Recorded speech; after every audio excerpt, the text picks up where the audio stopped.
Hello, my name is James Watts, and welcome to What's Up Kansas City. And today we have a very special guest, Mr. Lloyd Daniels of Kansas City, Missouri, lifelong resident, and welcome to What's Up Kansas City. How are you doing today, Lloyd? I'm great, Jim. How you doing? I'm doing fine. It's good to see you. You look very well. Good to be seen. It's good to be seen. It's better for him to say, there he go, than that he lay. That's right. There you go. Tell us a little bit about Lloyd. Who are you? I'm from here, family of firefighters and soldiers and maids and teachers. I'm graduate of Paseo High School, UMKC, KU, University of Connecticut.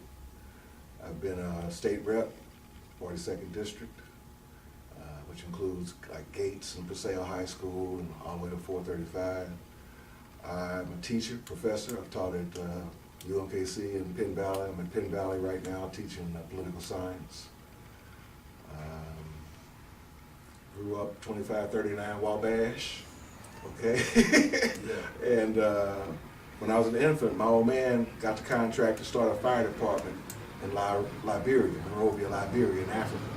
We took the whole family, took my older brothers out of Lincoln, and took me, I was like 1 or 2, and I learned to walk and talk in Africa. Right. In fact, came back on Prospect with Leon Jordan. Leon and my old man were tight. Right. And Leon was already there. He spent 7 years in Africa. That's right. Well, while he was there, Nkrumah came, Kwame Nkrumah, President of Ghana, first independent African nation in modern times. And he was in the soccer stadium, and the soccer stadium burnt down. All they had was a bucket brigade.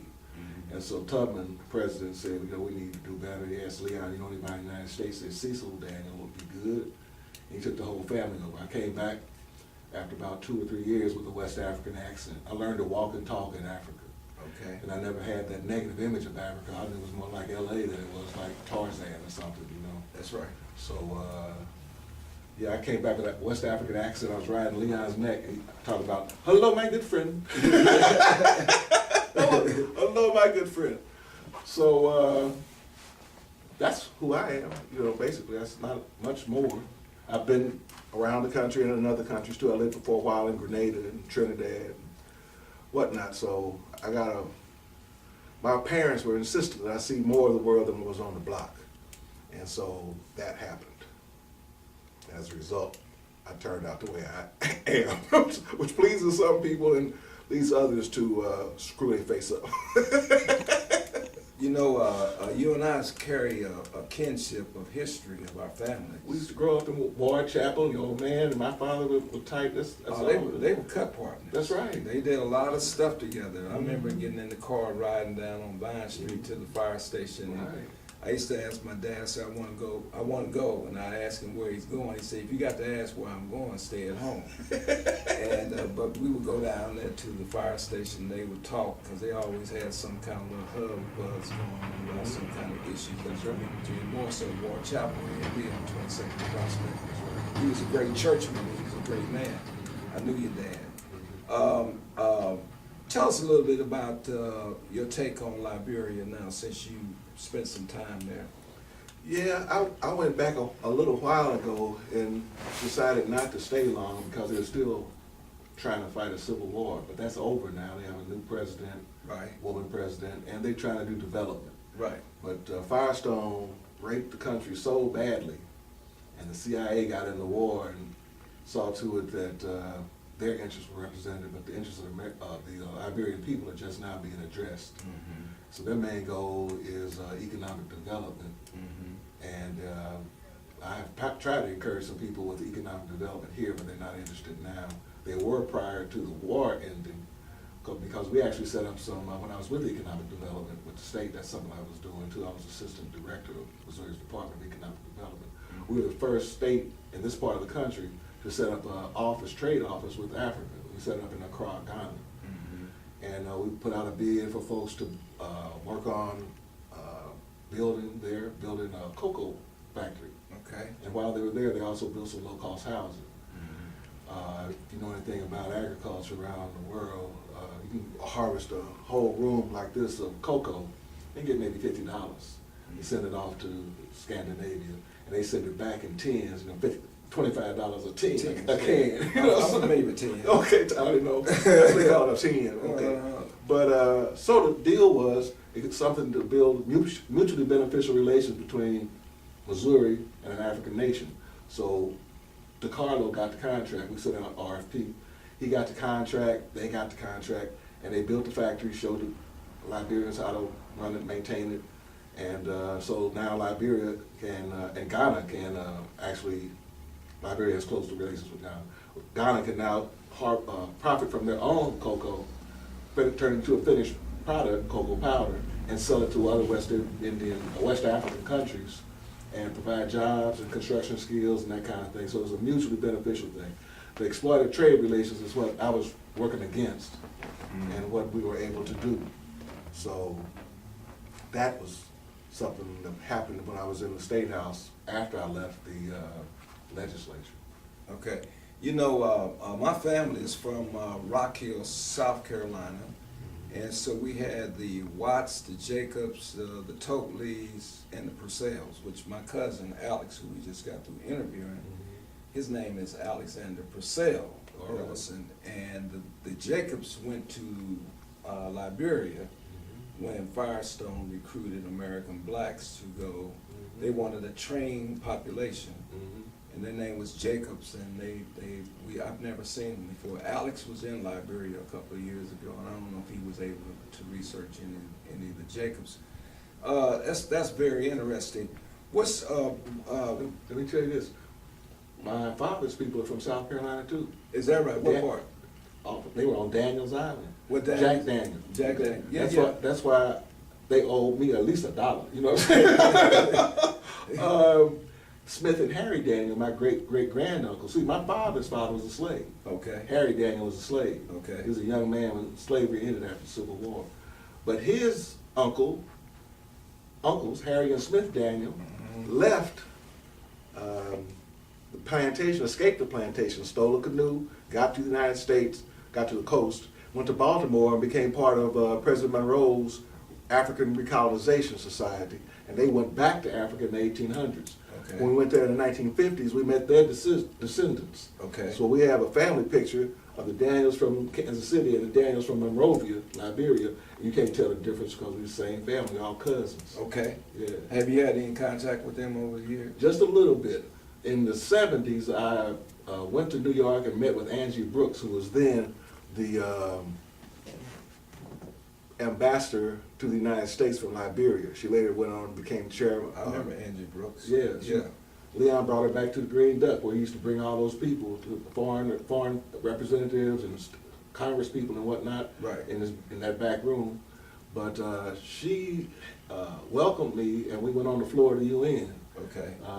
And so that was the closest I've had with her. She passed on, but she eventually became the Supreme Court Justice in Liberia, and she was also their ambassador to the UN. But she's well known in Liberia. She's one of the most famous people there, including the most famous women. And the new president has often referred to her as a model for what she's trying to do now. Yeah, she seems like a very courageous lady. She brave. Yeah, you don't have to be brave. Right. You know, a lot of people understand Liberia, the connection of the trained blacks from the U.S. to Liberia because of the names, Johnson, Smith, right, Thompson, right, and that's very fluent in Liberia. Woods, Daniel. Yeah, yeah, and you don't see like Ungawa. Right. Well, you do. You know what? Part of the problem is this is a fact that the Americo-Liberians, that's right, our descendants, right, went there and conquered Liberia. That's they colonized. That's right. And did much of what Firestone was doing, but with the black hand. Right. So in the 70s, Field Marshal Samuel K. Doe, that's right, overthrew the Americo-Liberians, including Tubman and Talbot and all the rest of them, because they had been exploiting the Liberian people, but he ended up being a tool of the CIA, and that's when the Civil War jumped off. Right. There were people fighting for Liberia's independence, and there were people fighting for Liberia's continued colonialism to United States corporations. Right, right.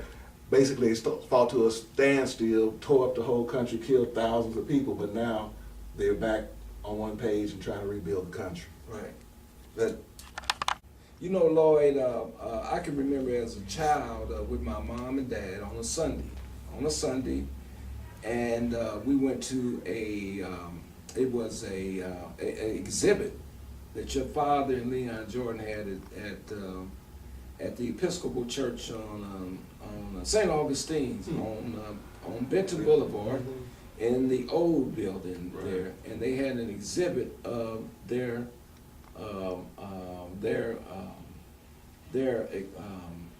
travels in Liberia and what they did in Liberia, and they had several artifacts and stuff like that. And you know, I can remember that as a child. Maybe you and I might have had some experience that other folks didn't have, but I really remember that. And you know, Leon Jordan, it appears that that no one really talks about him very much. And Carlos and I were just riding by Leon Jordan's park on 31st and Benton, and it didn't look bad, but it looked kind of lonely. So can you tell us a little bit about Leon Jordan? Well, that's where we had the announcement that there would be a reinvestigation of his assassination at that park at 31st and Benton with a statue done by Bobby Scroggins. That's right, Scroggins. Impressionistic statue of him. That's right. Yeah, Leon was advanced. When other people was talking about Africa was full of pygmies and whatnot, tigers and lions like Tarzan, he was there working and bringing people back to prove people had shoes and whatnot. I remember him saying one time, it's all a big lie. Tarzan's a big lie because ain't even no tigers in Africa. They in Asia. So how could this white man be wrestling these tigers in Africa when in fact there were none there? Right. But he worked for the constabulary of the treasury in Liberia. And his job was to catch people, especially Europeans, especially the French, who were stealing diamonds. And he got a cache of those diamonds, a portion of them, when he'd catch people. That's how he got rich. Before the real estate, before the other things he was doing, before the Green Duck, he built that and built the groundwork for there to be Freedom Incorporated with that understanding that he saw in Liberia of black people doing for themselves. For better or worse, he realized that black people could run a country. He came back, and the police department, he'd been a police officer before he left. He came back and the police told him, well, that's good in Africa, but see, you're still here, and you can work here if you want to, but you can't arrest any white people. So he quit the police department and began to build an independent base and eventually set up Freedom Incorporated. One of the reasons they don't talk about him is because he was a principal politician. He wasn't an angel, but he was a principal politician out for the people. And a lot of the people who run local politics now aren't. And will tell you after a couple of drinks, they are not. And so it's bad to talk about Leon because you got to look at what Leon did, what he said, and how he approached politics generally. In fact, he was so strong, he helped, he created the legislative congressional seat that Bill Clay went into, and his son is now in St. Louis. He was the most powerful person in Missouri. Some people say the mafia hated him because he took black votes from these mafia-backed politicians. He was the first politician, other than Adam Clayton Powell, to create a block vote where all the black folks voted for one group or another, one person or another. Prior to Leon, everybody split up for whichever white person they could get, who they thought they could get the best deal from. The boss. The boss, political boss. But Leon said, look, we can come together and vote as a block, and that was successful. And it opened the door for a lot of folks who have forgotten his name and don't want to remember because they don't want to be straight with the people. But he was always a hero of mine. He had African consciousness way back then when it wasn't popular at all. And he also was a strong businessman. And he created a system where grassroots people in those mass freedom weeks could actually influence who was going to be on the ballot and who they're going to vote for. That spirit of popular democracy was sort of lost when he was assassinated in a process that included, I believe, now I'm a researcher, I've been researching politics for over 30 years, actually 40 years. I've been teaching college since I was 26, I'm 59 now. Leon was assassinated as part of COINTELPRO, which was the counterintelligence program that the FBI, through J. Edgar Hoover, set up. He was assassinated just like Fred Hampton was assassinated in Chicago. And there was another whitewash, this last investigation, because it never linked them directly to Clarence Kelly. I want to know why was it that Clarence Kelly, the chief of police in Podunk, Kansas City, not on the east or west coast, was suddenly after the assassination of Leon Jordan, suddenly moved to the chairmanship, the director of the FBI. See, the FBI and the mafia had been working together on killing Castro. They admit this dozens of times. And so the whole idea that there was an assassination and incarceration program through the FBI documents that I've researched, I hand out in my classes at Penn Valley, that they wanted to disturb, disrupt, and liquidate opposition to the United States government. They said that Soka Carmichael was too young, Elijah Muhammad was too old, but if Dr. King chose to do that which would electrify the populace and link the civil rights movement with white radicals, it would be a dangerous mixture, and King needed to be liquidated. That was a J. Edgar Hoover memo written 1 month to the day before King was murdered.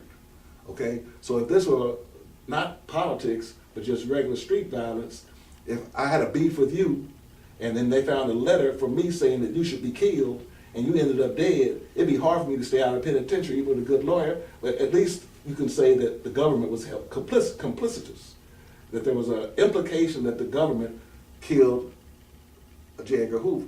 And for people not to mention that, keeps them from seeing that I believe they killed, they admit they killed Fred Hampton, who was head of the youth arm of the NAACP and chairman of Black Panther Party in Chicago. They admit that.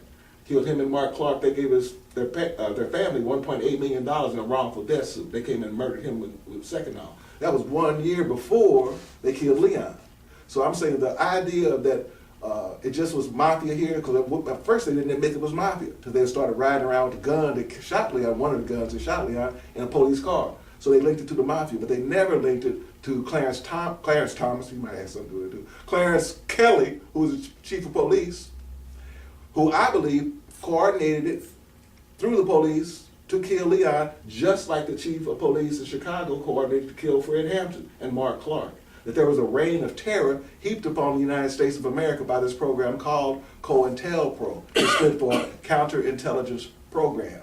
And I'm saying another whitewash occurred when they took it to the mafias. Oh yeah, they're all dead, but they never took it to the link between Clarence Kelly and the FBI. The FBI, I believe, even though they got some black gangsters, and we know, many of us know who they were, to pull the trigger, they were just trigger men. That thing started in DC. They knocked off a lot of other people too, and ran people out of the country, like Gary Pete O'Neill, they ran them out over, they had to leave to Tanzania. Gary and them still over there. Right. Let me ask you this. Not now, but they were. Yeah. And his wife Charlotte, etc. But Pete is still back and forth from Tanzania. He's afraid to come back because they might charge him with trumped up charges like COINTELPRO did. Right. What is your passion? Oh, probably music, writing, performance, literature. You know. Tell us about some of this. When you say poetry, tell us a little bit about your passion about poetry. Well, my mother read me poetry, Langston Hughes, right, and others when I was a kid. Right. But I always was interested because I just loved the music and the language. Yeah, the rhythm. The rhythm. The spirit. Right. And I was on the East Coast in the mid-'70s when hip-hop first started, when Frankie Crocker, the DJ on WBLS and WLIB, was rhyming on top of instrumental disco stuff. He was doing prison rhymes. This was like '74, on top of this stuff on the radio, the morning show. And I heard the West Indians toasting, talking on top of the dub records, and hip-hop came from that, out of the Bronx. So I was there at the beginning. Okay, and we had a group called, at that time on the East Coast, I was living in Connecticut, but I was in New York all the time, called Comrade Lloyd C and the Stabilizers. Okay. And we were doing rhymes, like, listen up people, and listen well, two-pronged story I'm about to tell about hard-working, cold-blooded Mr. T, and how this Grandmaster came to be. T said, Dick, I can do it alone, with 2 turntables and a microphone. T said, I'm ready and able. I will not say I'm sorry, do not like this fable. I'll break into your house and smash your coffee table. You will try to stop me, but you will not be able. So if you like to walk and talk and see, you better get on up with, on down with T. So T went on about the Nile, about science, mathematics, and the sundial, about writing, reading, and chemistry too. A love supreme, a red, white, and blue. Love Supreme. That's right. I remember Love Supreme. The train. That's right, the train.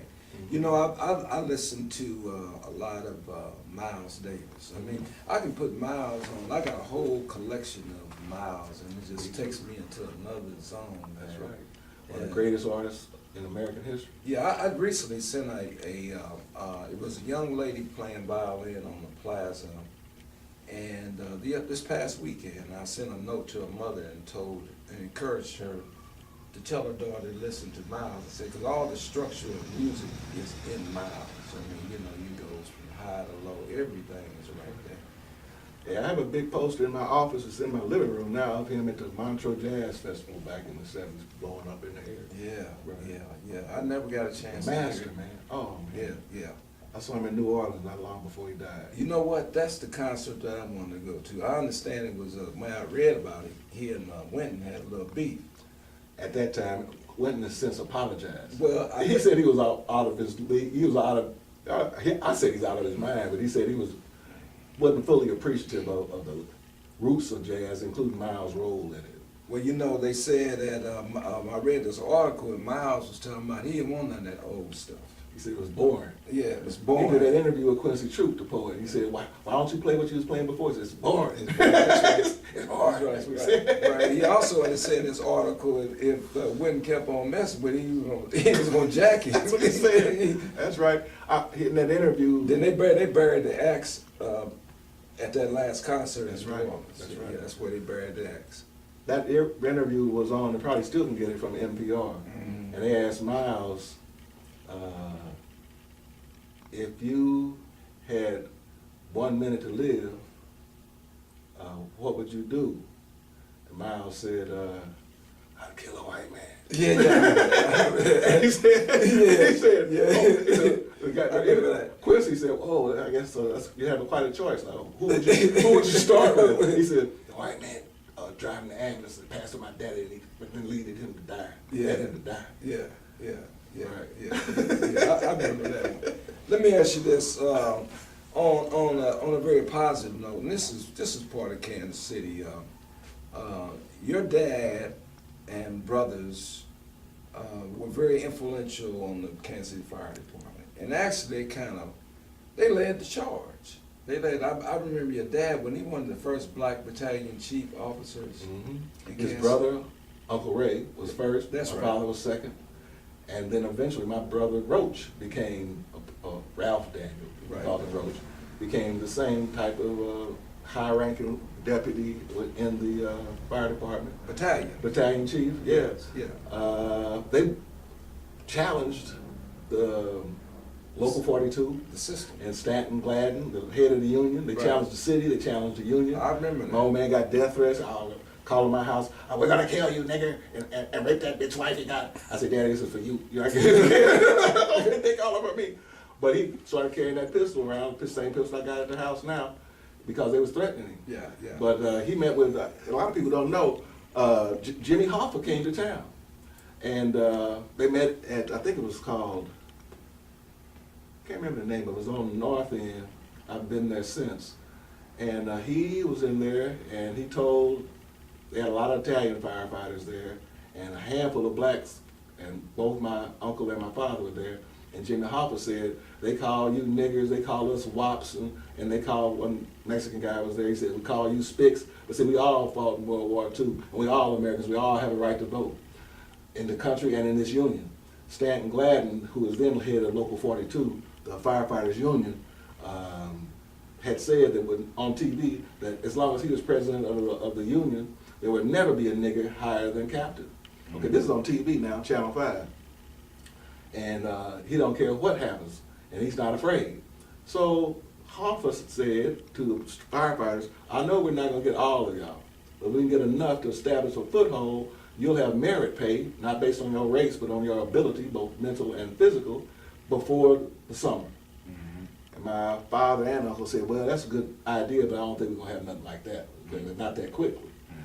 And so one day, the union head was getting into his office, into his car in Grandview, and the front of the car went to the backyard, and the back of the car went into a yard across the street, okay? And from the hospital tubes up his nose and stuff. He said he always favored merit pay. You know, it's just a big misunderstanding. Yeah, yeah. And that's how I got desegregated. Right, right. But up until that point, the conservative Local 42 and their, what I call gun thugs, figured they could intimidate my father and others from that. Uncle Ray never joined Local 42. He said he didn't trust those people. Didn't join Teamsters, so he said he didn't trust those people. But he did engage in that work. They always were helping mentor young firefighters, helping them pass that test. Right. Everybody was physically able, but everybody wasn't academically able. So they spent a lot of time, especially Uncle Ray, showing people how to take that test and running mock tests and doing it out of his pool hall. Was at 18th. He was in the back of the pool hall, 18th and Troost, Atomic Pool Hall. Mm-hmm. That's where he lived upstairs with his wife Ruby. Mm-hmm. So they were active. My father was active. I learned a lot of activism from my old man and my mother. I was in the youth arm of the NAACP back then. Mm-hmm. Yeah. Mm-hmm. You know, I guess maybe the kinship of your dad and my dad, because my dad was in local number 4. Mm-hmm. And my dad didn't start working in Kansas City as a brick mason continuously until after 1964. Mm. He always traveled. He left us at home and he would travel to Denver, and believe it or not, he worked in Jeff City more than he could work in Kansas City, Missouri. Wow. And it was always some kind of pressure and stuff. You know, I remember Dad used to come home from work and wouldn't nobody say nothing to him. You know what I mean? He didn't want no problems. He didn't want no problems, right. And it was his cooling off period. You know, he'd sit down in a chair, take his boots off, pour him a little drink or something, and nobody said nothing. Right. Nobody said nothing the whole time while till he took off his boots, and then he would finish a little drink, and then it was time for dinner. Cool. But it's very interesting. Life is full of many surprises and mysteries. No doubt. Right. Let me ask you this. What's your position on Obama? I'm not disappointed like some people were. When he was running and people were telling me he was Jesus, I said, no, he's not. And once he gets in and proves he's not Jesus, I say, oh, he ain't doing nothing. Jesus wasn't running. Yeah. Neither was the Pope. Yeah. He's a cat out of Chicago. From Hawaii originally, he was an African daddy and white mama. He's doing better than Bushwood did. Right. He's doing what he can do with no support from Congress. Right. They block him at every turn and then tell him that he's lacking progress. I mean, everything he's trying to do, it's like you try to run track, as soon as you get in the blocks, you bust out and they trip you. They say, oh man, you can't run. They just doing him wrong. Right. But his foreign policy to me smells, I must admit. If Bush is wrong what he was doing, drone attacks and all that, whatnot, Obama wrong too. You can't dip wrong in chocolate and make wrong right, okay? So he's to be criticized, but compared to what? Right. Often progressive people and liberal people, Eddie Harris. Eddie Harris, exactly. Compared to what? And Les McCain. Les McCain. And Eddie Harris on there too. That's right. But compared to the Republicans, who are like the personification in many cases of evil, it makes Obama look more progressive than he is. Yeah. Common sense seems progressive when you got fools like that touting crazy stuff. Right. And I know he ain't Jesus, but I also know he ain't the Antichrist. Right. I mean, the Tea Party is nuts. There's a difference between being wrong and being crazy. Right. But you can be both. And I'm saying that's what the Tea Party is about. So over time, since the 40s at least, liberals and progressives who were generally Democrats felt they had to vote for the lesser of two evils. Vote for the lesser of two evils, which usually meant the Democrats. Right. But this time around, I believe we have to vote against the eviler of two lessers.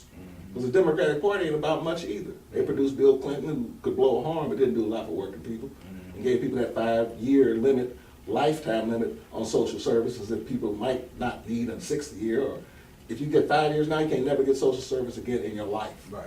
That's just crazy. Bill Clinton gave us that. Right. But my point is this, that we used to vote for the lesser of two evils. The Republicans are so much more evil than the Democrats. I think now is the time for us to vote against the eviler of two lessers, which means I'm going to vote for Obama to slow the Republicans who are neo-fascists.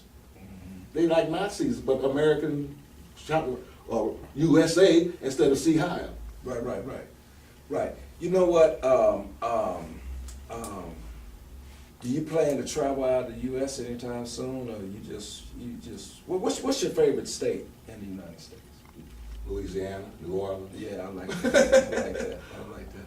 I hope to do some traveling probably in about a year when we go to Trinidad and Grenada. That's two great places. Mm-hmm. And you have kinship in Trinidad and Grenada, right? That's right. That's right. Right. In-laws. In-laws. Right. Kinfolks. That's right. Homeboys. That's right. That's right.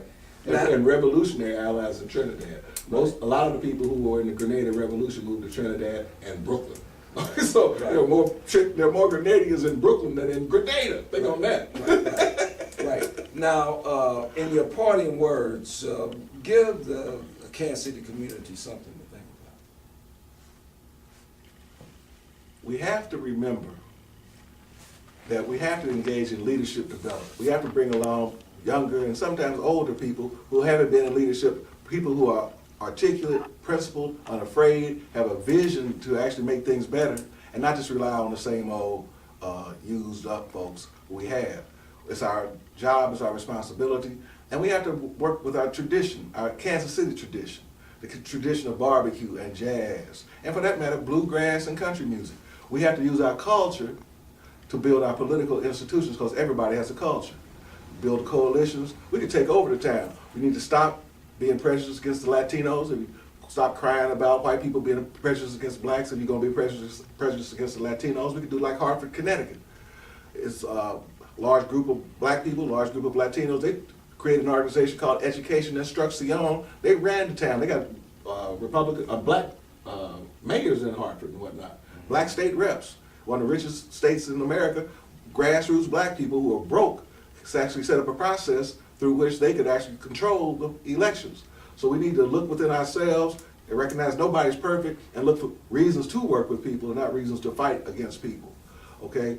We can do this because it's been done before. We're the people who survived slavery. This ain't nothing as bad as slavery. If we get our minds right and do for ourselves, we'll be better off. We have a right because we pay taxes and fight in these wars when they decide they're gonna go jack somebody for their oil or whatever they're out there for corporate interests. So we do that. And we have a right to access a system that does not make any money, just takes our money in taxes. But at the same time, we have a responsibility to our ancestors and to those who come after us to do for ourselves, to build our own institutions, our own video companies, our own websites, etc., our own schools, etc. So the balance between that, access to the system and independence from it, that is what successful groups have done in the United States. That is what groups do when they get off the boat and zoom past us, because they do them for self. They look at the Vietnamese and the Cambodians too. I remember when the Cambodians were in Shoto, people from here were walking by the car they had, scrape a key in it, because we've been here for 100 years and they ain't gave us no car. But the government didn't give them a car. They took that little money from working in the hotels. They had one guy that was taking them all around. They were students of mine that paid it out. That's how I knew them. And they put that money together, bought a car so he could take everybody around to the hotels where they was working, and eventually they got up out of there all in Overland Park now selling videos and stuff, video company. Yeah. They came to do for self, work with each other, and get out of the projects. They didn't see it as a destination, they saw it as a stepping stone to something better. And they did pay taxes. People go, they don't even pay no taxes. See, a lot of times when you prejudice, you get very ignorant, so my line is, let's work for ourselves, build coalitions with everybody else, and lift ourselves up. Right. We don't need to be stuck and lost, as some people say, in the wilderness of North America. Lost, dumb, what is it, lost, dumb, and found? Right. Yeah, that's right. Deaf, dumb, and blind, and lost and found. Yeah, lost and found. Right. We need to be found, and we can find ourselves. We get knowledge of self. Right. Do for self. And do for self. Right. Ladies and gentlemen, I just found out about a 90-day health challenge that I'm promoting. My goal is to fight obesity in our community and earn a BMW and get fit. You have to hear about this. Go to www.vi.com and call me at 816-728-1361 every Tuesday, Thursday at 6 p.m. on the third floor of this building, the historic Lincoln Building. I have a challenge party. You are very welcome to come. Come help me fight obesity. It is said by the American Journal of Preventive Medicine if the current obesity trends continue, half of the people in the U.S. will be obese by 2030. Come join me on Tuesdays and Thursdays, and then on Saturdays at 10 o'clock for a challenge party. I'm with a group out of Atlanta, Georgia called 1 in a Million, and you are 1 in a million. And remember, to look sharp is to be sharp. And what's up, Kansas City?